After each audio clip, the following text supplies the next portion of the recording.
Toda semana nós visitamos você, entramos na sua casa com trajetórias de vida. E a nossa sugestão aqui no Câmara Livre é, através dessa trajetória de vida, desses percursos, poder conversar um pouco sobre as escolhas, os planos, os projetos de cada um e, eventualmente, contribuir com a leitura do mundo ao seu redor.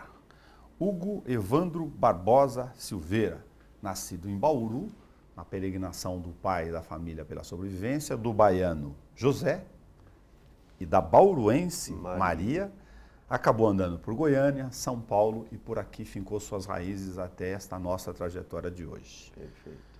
Qual é a memória afetiva de infância sua?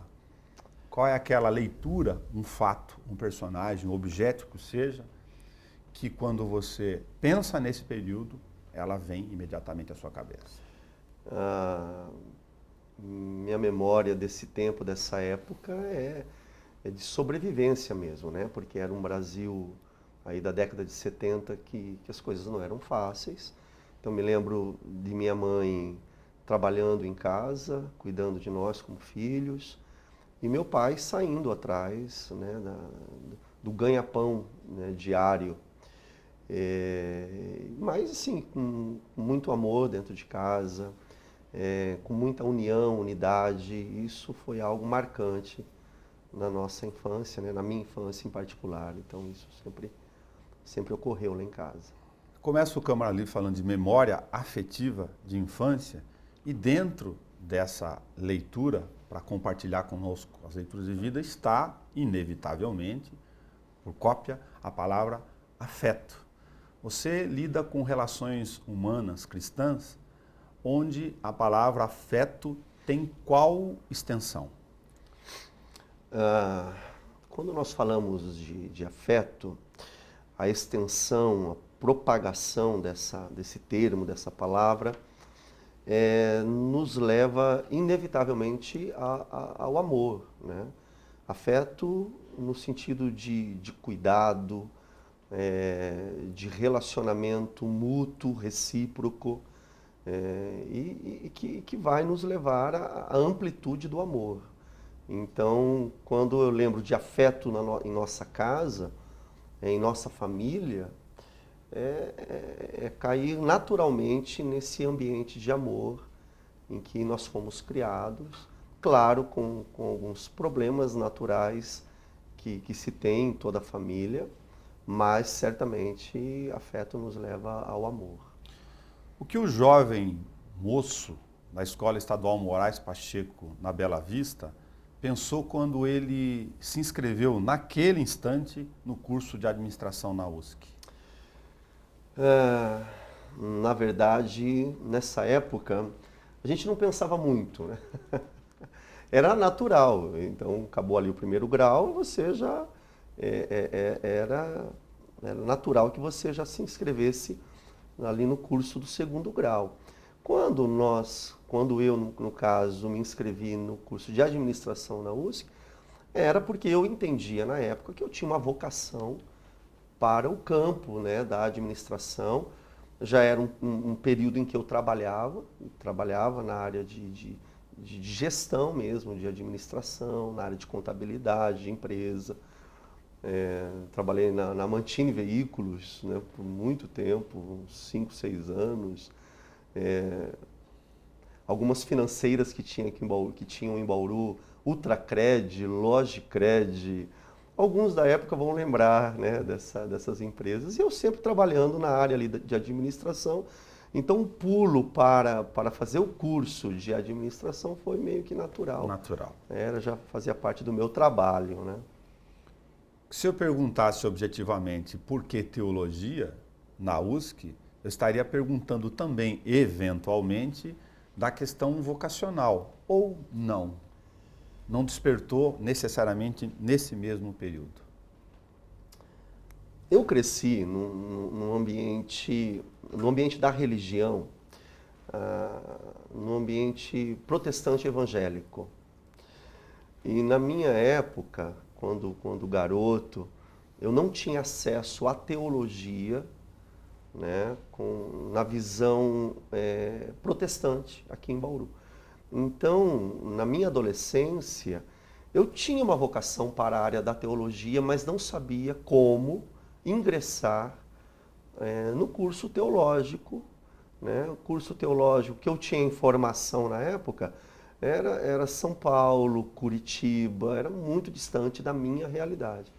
E como eu já trabalhava, né, aí no trabalho secular, a administração foi o passo mais rápido, né, mais ligeiro ali para mim. Então, quando você se descobriu nessa relação interna cristã com o que você faz hoje? Já na minha juventude. Porque, veja, não é algo que nós nos impomos, é uma vocação, assim como ser músico, né? Eu sempre digo, eu toco um pouquinho, eu sempre digo assim, a pessoa que não tem a vocação para a musicalidade, ela até pode fazer um curso, né, de aprendizado de um instrumento, mas no meu entendimento rasteiro, né, eu não sou um craque aí na área, mas eu penso que a pessoa não vai conseguir desenvolver um bom trabalho na área da música se não tiver vocação, se não for vocacionada. Então, na área teológica, isso é instintivo, é natural. Eu sempre tive, desde pequeno, desde a minha adolescência, um desejo para o aprendizado da palavra de Deus, para mergulhar nas escrituras sagradas. E pela impossibilidade da minha adolescência e juventude, eu não ingressei no curso teológico. Mas assim que foi possível, eu já me encaminhei, já naturalmente, para a teologia. Hugo, vou compartilhar nesse recorte com você. Me incomoda muito a expressão dogma em toda a sua extensão. Mas pouco importa o que me incomoda. O que me incomoda mais é entender por que essa expressão, em algum grau, acaba não servindo de convergência entre mundos cristãos, ainda que de origens teológicas diferentes. É verdade. Chega a incomodar, né? O dogma acaba levantando muros, cercas, paredes, diferenças, separações. Isso é uma verdade. No caso específico do cristianismo, né, que é a área em que eu atuo, não tem como assim fugir do entendimento, do pressuposto de que o cristianismo ele sempre foi, já que é uma crença vinda do judaísmo, né, o cristianismo nasce dentro do judaísmo, não tem como fugir do entendimento de que o cristianismo ele é exclusivista no sentido da crença. Se nós puxarmos da memória, o cristianismo ele nasce debaixo de muita perseguição.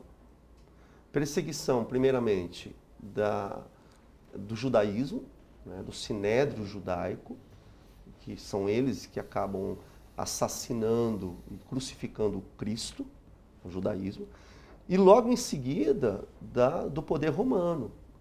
O Império Romano vai perseguir o cristianismo. E por que vai perseguir? Nós sabemos que o Império Romano era um império politeísta. Tudo vale, toda a crença está valendo. O Império Romano, quando ele abre as asas de domínio na Europa, norte da África, parte da Ásia, ele vai agregando povos e cada povo tem as suas crenças, os nórdicos, os britânicos, os africanos.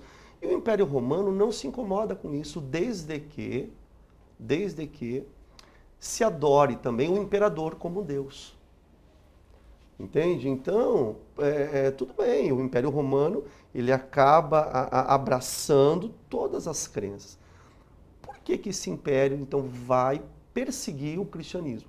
Porque simplesmente o cristão ele entende que a sua adoração, a sua devoção é apenas a um só Deus e a partir da ressurreição de Cristo, a sua adoração é apenas a Cristo, o Filho de Deus. Então o cristão ali do primeiro século, ele não admite se prostrar ou adorar César, por exemplo. E a partir desse ponto em que o cristão ele não adora, não venera, não reverencia o César, o imperador romano, então ele começa a ser perseguido. Então, o cristianismo ele tem um discurso de amor a todos, de compaixão, mas também o cristianismo ele é doutrinário no sentido de adorar apenas a Cristo Jesus. Aliás, o próprio Jesus disse assim, aquele que me ama é aquele que cumpre os meus mandamentos, aquele que cumpre as minhas determinações, as minhas orientações. Jesus fala assim, eu sou o caminho, a verdade e a vida. Então, nesse aspecto, já acelerando aqui, acaba criando-se os dogmas, as doutrinas, e nesse ponto dá um pouquinho aí de entrave entre outras crenças, entre outros povos. Não como julgamento, evidente, mas como contribuição de discussão e natural de fazê-lo. Essa relação entre religião e Estado, inclusive que a gente aprende nos livros, ela tem um instrumento de dominação inevitável. Isso. Essa relação entre território, poder, igreja e povos. Isso. É verdade. Olhando aqui para a nossa linha batista, que é uma denominação já aí presente no mundo há quase 4 séculos, nós temos como base doutrinária o laicismo, né? Ou o laicismo, no sentido de que nós pregamos e acreditamos na separação do Estado e religião. Daí que vem o que a gente repete, que o Estado é laico aqui na nossa Constituição. O Estado é laico e isso está na primeira Constituição do Brasil, em 1824, que é quando João VI ele vem com a sua caravana para o Brasil e ele vem juntamente com os britânicos, com os ingleses. Eles vêm protegendo ali as caravanas portuguesas que estão fugindo. E quando os ingleses chegam, né, no Rio de Janeiro, Salvador, Rio de Janeiro, é natural ali que naquele momento os ingleses protestantes eles se instalam no Brasil e a partir daquele momento é permitido que o protestantismo se instale no Brasil, porque até então não podia. E aí o que acontece? Na Constituição, então tem um artigo lá dessa liberdade religiosa que até então não era permitido aqui na nossa nação. Como a gente faz uma série de recortes, vou fazer um dificílimo para você no sentido de conteúdo, dado o tempo que você estudou e se dedicou a compreender esses ambientes históricos. Vou citar 4 personagens. Quando a gente vai falar de Martinho Lutero ou do protestantismo, aliás, nós conversamos sobre isso nos 500 anos, agora, coincidentemente, nós não citamos, por desinformação, João Calvino, talvez, uma parte, agora, Ulrico Zwinglio, nada disso. Martin Bucer, John Knox. São 1, 2, 3, 4, 5 representantes desse universo. É verdade. E eu acrescentaria, inclusive, João Comênio, né? João Comênio, que é o pai da didática moderna, né? Um pastor tcheco ali do século XVI. Dá para fazer um elo de construção de conteúdo entre eles e que, assim como Lutero, ele não queria necessariamente o rompimento com a igreja tradicional que dominava a época. Ele tinha um outro sentimento. Tinha outro sentimento. É importante, pegando já o gancho da pergunta anterior, quando nós falamos de um Estado laico, a igreja, enquanto perseguida nos 3, 4 primeiros séculos da era cristã, século I, II, III e IV, é uma igreja perseguida. O cristianismo ele é perseguido. A partir de que o imperador Constantino, em 323, ele se converte ao cristianismo, alguns dizem que é uma jogada política, mas isso não importa, mas é o imperador Teodósio, em 390, que vai oficializar o cristianismo como religião oficial do Estado. A partir daquele momento, o cristianismo ele começa a entrar em decadência, porque não dá certo. O cristianismo, ele foi fundado por Cristo para ter uma relação com Deus e com os homens. Que relação com os homens? Relação de amor, relação de compaixão, de estender a mão, de acolhimento, e não de dominação, né, de Estado, de imposição. Então, o imperador Teodósio, ele faz um decreto. Agora todo o Império Romano é cristão. Ora, cristianismo é por conversão ou é por imposição? Não, é por conversão. Ninguém impõe ninguém a ser cristão. Isso não funciona. Mas foi isso que aconteceu ali no ano 390. Teodósio ele impõe o cristianismo como uma doutrinação geral ali da Europa e todos se tornam cristãos. E aí começa essa confusão de religião com poder, com política, com Estado. Isso não dá certo. Esses caras que você citou, já lá no século XVI, eles vão entender justamente essa questão, que tem que haver um afastamento de Estado e religião. Martinho Lutero lê um texto bíblico, ele sendo padre e humanista, ele vai ler lá na carta de São Paulo aos Romanos, no primeiro capítulo, que o justo vive pela fé. É crer, é pela fé. Ele lê, por exemplo, lá em Efésios 2,8, pela graça sois salvos. Isso não vem de nossas obras, mas é dom de Deus. Então, a partir do século XVI, começa esse rompimento, que o entendimento não é romper, não é separar, mas é reformar.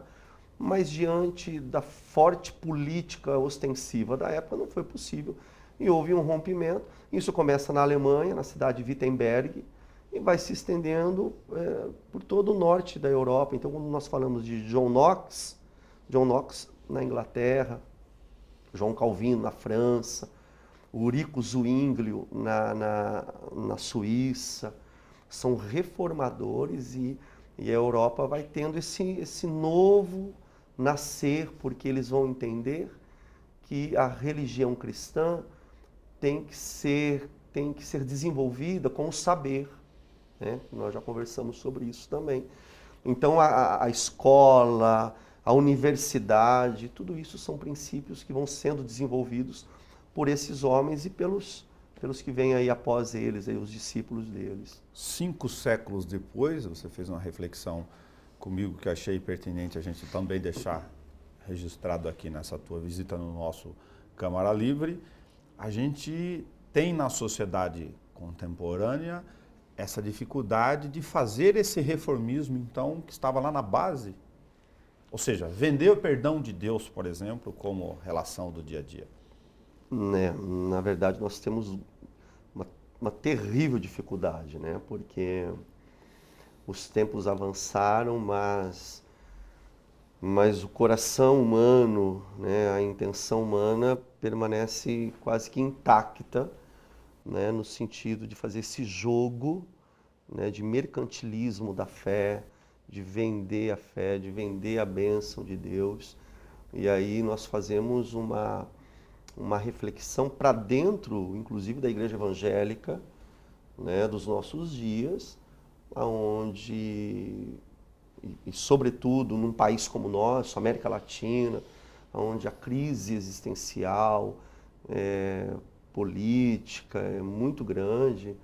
Então entram aí muitas religiões, igrejas, vendendo essa fé, né, no sentido de que compre e pague para você receber bênção, emprego, carro, saúde, e pela Bíblia, que é a base do cristianismo, seja o cristianismo católico romano ou protestantismo, você não encontra esses ensinamentos naquilo que nós chamamos a palavra de Deus.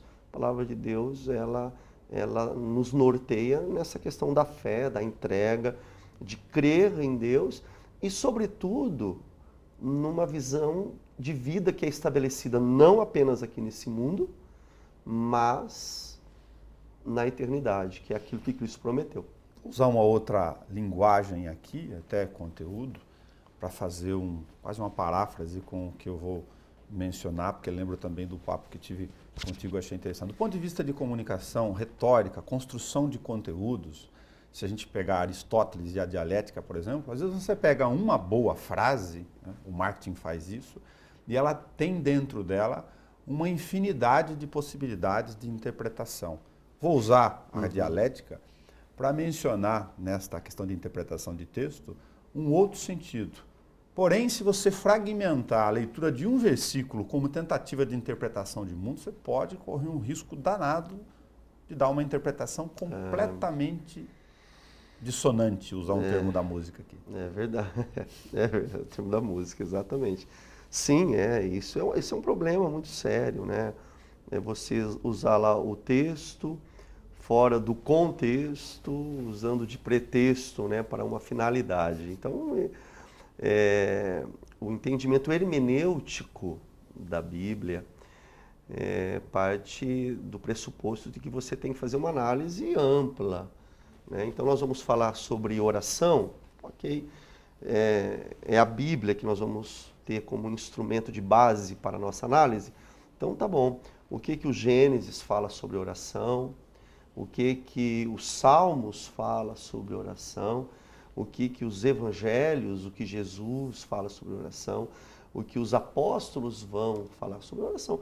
Peguei aqui a oração, mas hoje em dia, por essa falta de preparo realmente, literário, né, e teológico também, é muito natural que as pessoas se apeguem a um versículo, a um texto ali, uma passagem, mas você tem que ter um olhar amplo para poder fazer uma análise correta do significado, né? Isso Aí você fez uma outra amarração que é sociológica, mas enfim, do ponto de vista das relações sociais, que também é interessante pontuar aqui. Esse sistema de dominação, de interpretação de ungidos, né, em relação aos códigos e à fração dos versículos, ela se dá num ambiente do mais frágil, inclusive do ponto de vista da capacidade do dia a dia. Eu estou falando da educação. Quanto mais o rebanho é fácil de dominar, mais você tem chance de fazer o cercado. Aí eu também pego, então, faço uma ligação com, vamos lá, pegar a intenção dos reformadores, né? O objetivo deles, a intenção deles, a finalidade era o resgate do ser humano, né? Então, um ser humano, uma pessoa que não tem acesso à literatura, aliás, não sabe ler, não sabe escrever, e a religião, quando detém o poder, tem esse interesse de deixar o povo no ostracismo, né, na ignorância, para que haja manipulação. E a intenção desses reformadores, de uma forma puritana até, é justamente o resgate da dignidade das pessoas, né? Por isso que os reformadores vão levantar capelas, isso na Alemanha, Países Baixos, Bélgica, Holanda.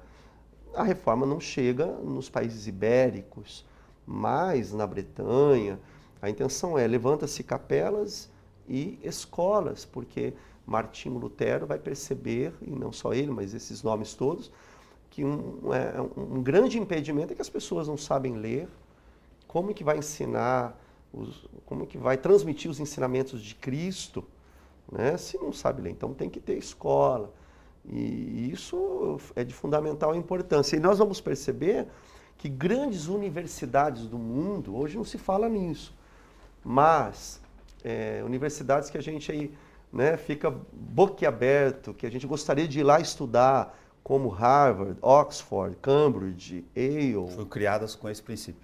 Com esse princípio, né? Todos, a maioria deles, protestantes, batistas, presbiterianos, congregacionais, metodistas, católicos, no sentido de transmitir realmente a informação, de tirar o povo da ignorância. Você está falando do ponto de vista civilizatório mesmo, quebrar o elo da dominação a partir do conteúdo e da língua, da fala e do entendimento básico. Exatamente. Eu falo, você precisa entender o que eu estou falando. Exatamente. Para poder raciocinar. Para poder raciocinar, para ter condições de raciocínio.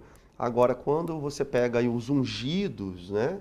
E eles é que têm o poder da interpretação diante de uma plateia, de um público que não tem o entendimento, aí facilmente você consegue manipular e conduzir aí conforme o seu bem-querer. E isso é um perigo, e é um perigo que acontece, que sempre aconteceu desde essa igreja poder, né, do século IV, e tem caminhado aí até nos dias atuais. O Câmara Livre é até atemporal, mas a gente, para registro aqui, está gravando no ambiente da ressurreição. Não sei se a palavra está apropriada, mas da Páscoa. Da Páscoa. Da Páscoa. Páscoa é significativo, né, para nós cristãos. Ressurreição ou renascimento? Acho ressurreição. Ressurreição. Ressurreição. É significativo para nós da Igreja Batista, né, e ali do Estoril, né, ali no Jardim Estoril, é mais significativo ainda porque nós completamos 56 anos de atuação na cidade de Bauru. Mas quando nós falamos da Páscoa, nós temos uma coluna no jornal da cidade que sai de quinta-feira, inclusive amanhã nós vamos falar sobre isso, de que a Páscoa, nós temos que lembrar que ela tem o entendimento da Páscoa é judaico, né?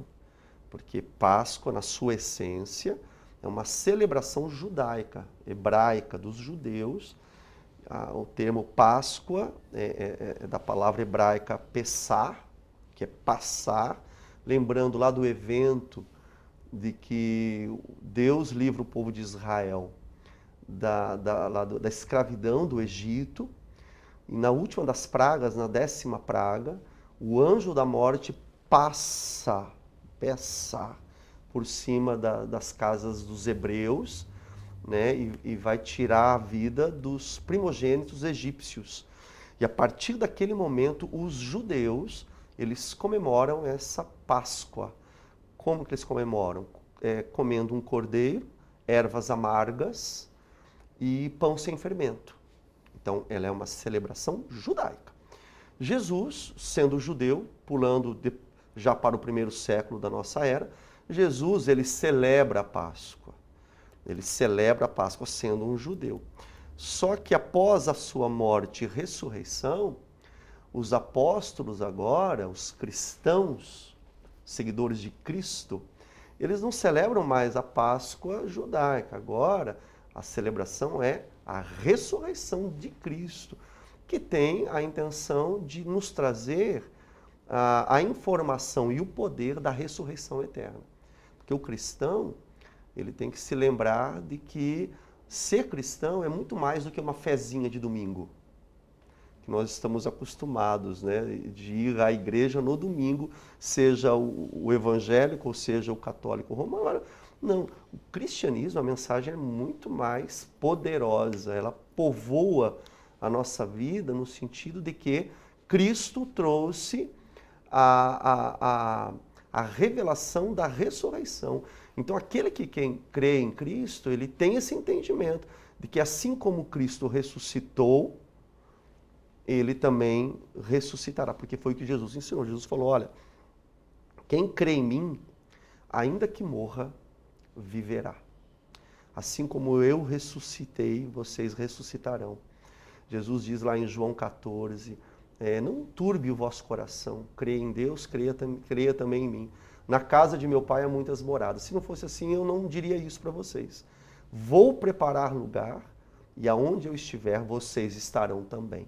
Então, para nós, esse sentido desse momento, dessa semana da Páscoa, é muito mais do que apenas uma festa dessa semana, mas é a ressurreição que deve ser celebrada cada dia que nós amanhecemos, nós respiramos, é um renascimento, conforme você falou, e lembramos, eu tenho a oportunidade da vida eterna, porque Cristo me prometeu isso. O cristianismo é ter esse empoderamento de entender esse sentido macro, né, da ressurreição.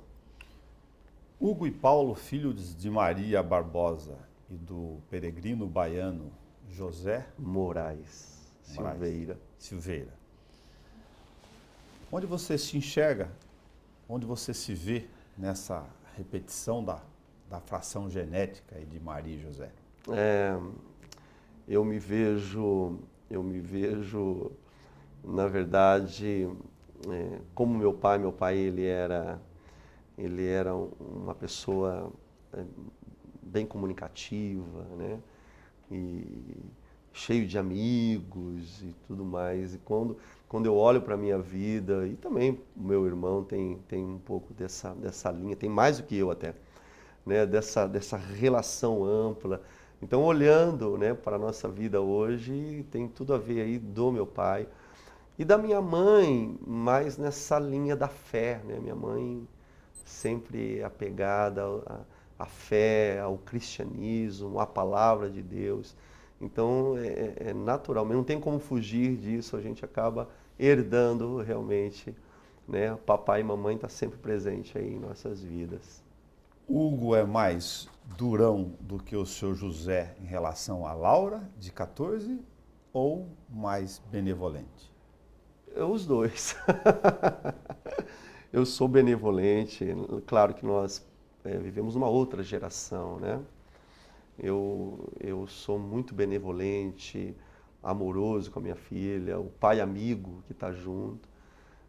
Entretanto, também atento, né, aos perigos aí da nossa sociedade, né, de compor nela princípios de respeito, de limites, de coerência, de ordem, coisas que estão se perdendo no tempo em que nós vivemos hoje, onde estamos num tempo em que os filhos, né, não respeitam os pais, polícia, patrão, professor.